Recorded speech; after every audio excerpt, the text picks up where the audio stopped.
Saudações, alunos da terceira série. Estamos começando mais uma aula de História, uma aula de nivelamento em que nós vamos observar alguns dos principais conteúdos já estudados. No caso, na aula de hoje, nós vamos tratar justamente o imperialismo e os movimentos nacionalistas que ocorreram na Europa naquele momento anterior à Primeira Guerra Mundial. Então, qual é o objetivo da nossa aula de hoje? Analisar o processo de industrialização durante a Segunda Revolução Industrial e identificar as principais características do imperialismo. Tá? Mas vamos aqui dar uma revisadinha. Você lembra o que é um processo de industrialização? Você lembra quais são os elementos necessários para o sucesso comercial de uma fábrica, de uma indústria? Então vamos rever aqui, gente. A industrialização é um processo de substituição do trabalho manual, que a gente chama de manufatura, pelo trabalho de máquinas, chamado de maquinofatura ou também chamado de trabalho fabril, por causa da presença da fábrica. E quais são os elementos necessários para o sucesso comercial de uma fábrica? Uma fábrica necessita de matéria-prima, precisa de mão de obra qualificada e de preferência barata, fontes de energia para movimentar as suas máquinas e precisa, é claro, ter um mercado consumidor. Não adianta nada uma fábrica produzir um produto que ninguém compra. Então, o mercado consumidor também é uma necessidade urgente no processo de industrialização. Bom, aqui nós temos uma imagem mostrando o carregamento de minérios de ferro. O Brasil é um país de grande exportação de commodities. Você sabe o que são commodities? Qual a importância delas para a indústria? É possível um país se desenvolver exclusivamente com a exportação de commodities? Commodities são todas aquelas matérias-primas que ainda vão passar por um processo de beneficiamento, de transformação em um produto economicamente viável. Tá? E o Brasil faz muita exportação de commodities. Assim, soja, trigo, minério de ferro, outras matérias-primas, são tudo que a gente considera commodities. É possível um país se desenvolver apenas mandando commodities para fora e não beneficiando elas? É uma das coisas que nós vamos analisar na nossa aula de hoje. Tá? Mas como a gente pode ver, a partir de 1870, as potências capitalistas, como os Estados Unidos, como a Inglaterra, como a França, como o Japão, entraram numa disputa muito grande por áreas de influência, principalmente nos continentes africanos e na Ásia. Essa expansão capitalista, com o objetivo de dominação, é chamada de imperialismo. Aqui nós temos uma figura alusiva, mostrando um grande imperialista britânico que tinha o sonho de fazer uma estrada de ferro ligando o Cabo, na África do Sul, até o Cairo, no Egito, atravessando a África inteira. Tá? Esse era um grande imperialista inglês. Então, o que é imperialismo? Os países imperialistas utilizavam o discurso que eles levariam o progresso tecnológico a essas regiões. Eles diziam que o que eles estavam fazendo era algo bom, eles iam levar os avanços da tecnologia, da civilização para essas regiões. Mas isso aí era apenas uma desculpa feita por eles, pois o objetivo principal era a oportunidade de investimento para seus capitais, isso é, você criar novas empresas para que deem mais lucro, adquirir matérias-primas baratas, conseguir novos mercados consumidores para o seu produto industrial, conseguir também metais preciosos, ouro, diamantes, prata e uma mão de obra barata para fazer todo esse trabalho. Então, vamos para a nossa primeira atividade da aula de hoje.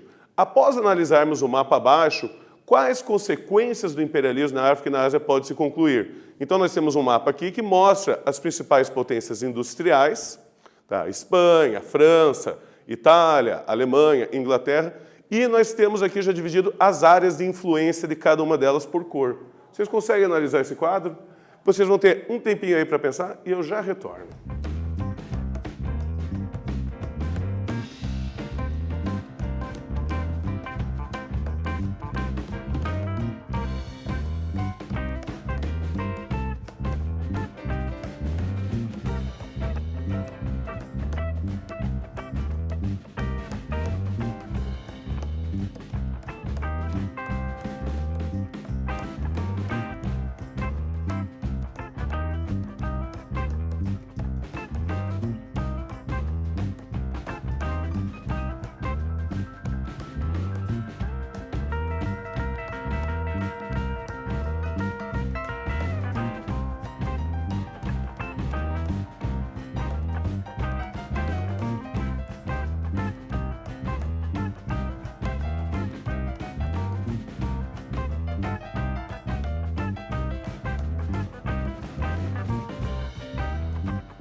Então, alunos, conseguiram responder? Se a gente for analisar bem esse mapa, a gente consegue ver justamente o continente africano aqui em evidência, áreas de influência da Inglaterra, áreas de influência da França, pequenas áreas de influência da Alemanha, entre outros países europeus. Então, minha sugestão de resposta para vocês é que pode-se concluir que houve uma disputa e subsequente divisão dos dois continentes pelas nações europeias. Os Estados Unidos e o Japão também participaram dessa disputa, principalmente no caso da Ásia. Tá? E isso aí vai causar, principalmente na África, problemas sociais sentidos até hoje, porque não foram respeitadas as fronteiras culturais dos povos nessa divisão. Foi respeitado apenas o interesse econômico das nações europeias. E aqui nós temos uma charge justamente alusiva ao imperialismo, em que mostra o quê? Uma grande pizza chamada China.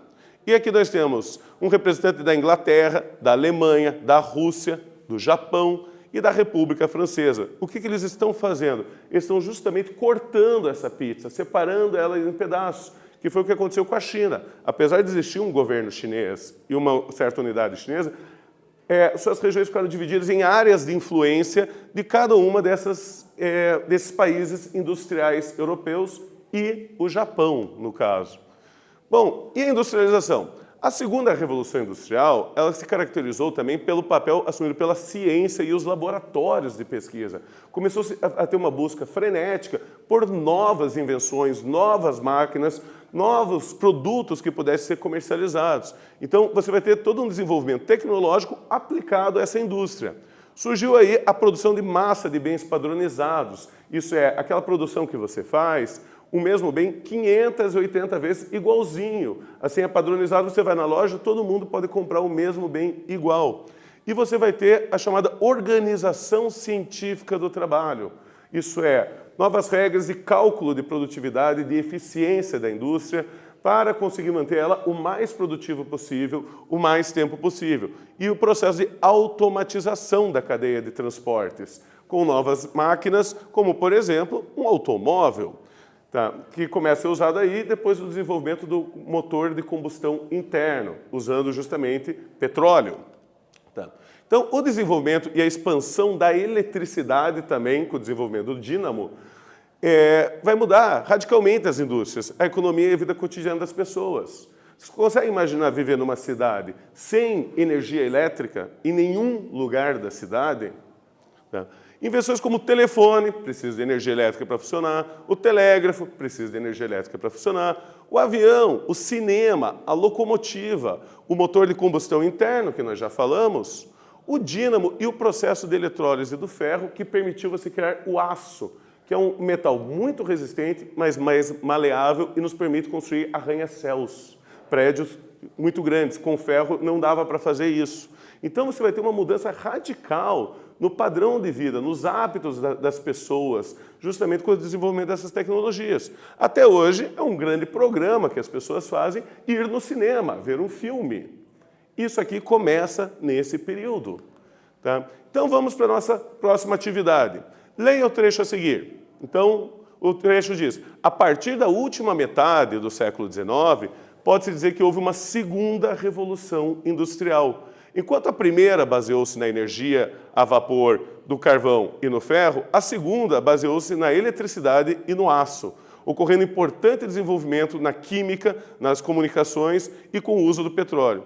Explique em que sentido a industrialização mudou o cotidiano das pessoas. Então vocês vão ter um tempinho aí para pensar nessas tecnologias e como eles mudaram a vida das pessoas, e eu já retorno, alunos.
Então, alunos, conseguiram pensar em como essas novas máquinas da segunda Revolução Industrial mudaram o cotidiano das pessoas? Eu trago aqui algumas sugestões para vocês. A eletrificação das cidades garantiu novas formas de entretenimento, como o cinema ou você ficar ouvindo rádio. Períodos depois, hoje o hábito é ver a TV. E também alterou a forma das pessoas se locomoverem, com a invenção do automóvel, do carro, que se usa do petróleo para fazer o motor funcionar. Tá? E também nesse período você vai ter um grande desenvolvimento, principalmente na Europa, do movimento nacionalista, tá? Estimulando a identidade nacional das populações durante o século XIX. O nacionalismo foi muito utilizado como uma forma de convencimento das populações para os desejos expansionistas de seus governantes. Então, você tem que, através dessa política nacionalista, servir para um incentivo para a aquisição de colônias dentro do contexto do imperialismo, para a expansão do território. O discurso endossava a necessidade do alistamento militar, da defesa da pátria e procurava justamente aumentar os contingentes militares tanto dentro do território europeu quanto também nos seus territórios coloniais, para assim garantir o controle das colônias. Tá?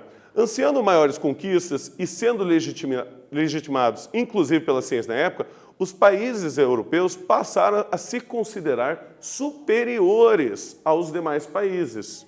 Tá? Teorias raciais foram criadas nesse período, o que endossaram ainda a missão civilizadora, a ideia de que eles tinham que ir para a África e tinham que ir para a Ásia para levar os avanços, a civilização, a modernidade que esses povos atrasados não tinham. Tá? Isso passou a justificar, então, o domínio desses povos africanos e asiáticos pelos europeus. Foi uma justificativa, uma desculpa que eles inventaram. Tá? Isso vai acontecer também com muita influência desse cara aqui, que é o Herbert Spencer, que ele adaptou a teoria da evolução do Darwin para uma teoria social humana. Tá? E ele ampliou, então, os pressupostos darwinistas em um âmbito social, sendo ele a expressão a sobrevivência do mais apto.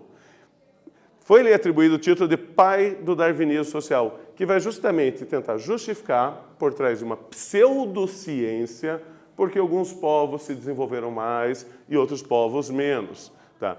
Os pressupostos do Darwin foram usados como justificativa para que as potências imperialistas dominassem os territórios e populações na Ásia e na África. Uma dessas justificativas, como nós já falamos, foi a missão civilizadora.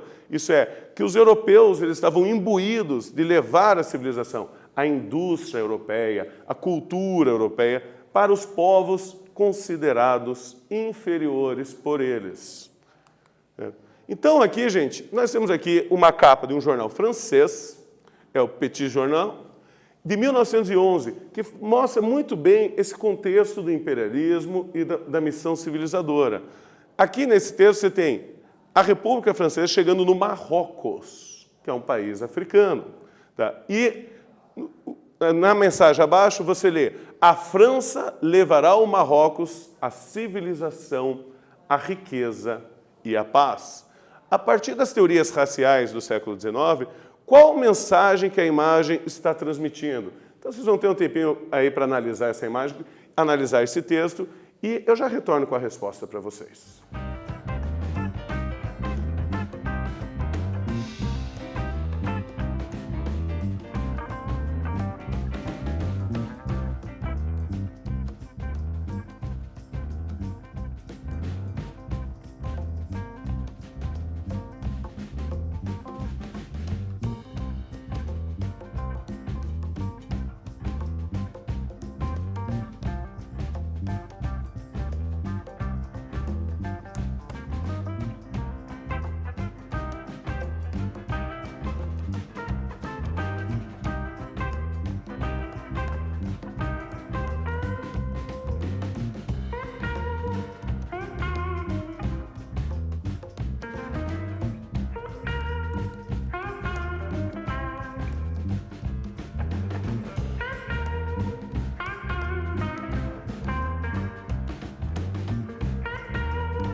Então, alunos, conseguiram analisar a imagem do jornal? Olha como vem a França iluminada, trazendo riquezas, inclusive.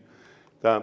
O que a imagem procura passar para a gente? A França seria superior ao Marrocos e a sua chegada traria a civilização para o povo marroquino, a riqueza e a paz ao local. Somente a presença de países europeus traria melhoria aos países apontados como inferiores. Os habitantes locais deveriam ser gratos e ficarem muito felizes e agradecidos, se ajoelhar perante essa França que veio lhe trazer a civilização. Então veja como aqui você tem realmente esse discurso baseado num certo preconceito, inclusive. E nessa teoria de uma civilização superior, uma inferior. Tá? Então, retomada, o que nós vimos nessa aula de hoje? O processo de industrialização se acentuou no século XIX, principalmente na Europa, nos Estados Unidos e no Japão. E também verificamos a necessidade de mão de obra, matéria-prima e mercados consumidores, fez com que diversas nações passassem a disputar territórios na África e na Ásia. Evento esse que ficou conhecido como imperialismo. Então, tendo isso explicado, até a próxima, alunos.